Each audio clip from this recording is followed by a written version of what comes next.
Sa ngalan ng Ama, ng Anak, ng Espiritu Santo. Amen. Panalangin para sa mga may sakit.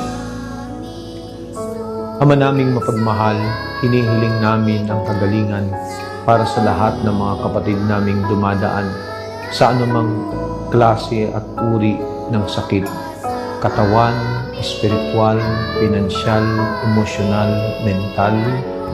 Patuloy mo silang samahan at patuloy mong ipagkaloob sa kanila ang kagalingang matagal na nilang hinihiling.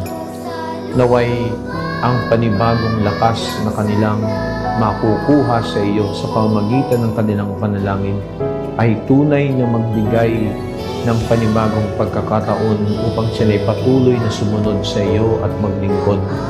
Patuloy mo silang basbasan sa kabila ng mga sakit at hirap na kanilang pinagdadaanan. Naway ang bawat isa sa amin ay tunay na makasumpong ng kagalingang hindi lamang pisikal, pagkos mas lalo tigit espiritual, upang kami patuloy na magsumamo at sumunod sa iyo.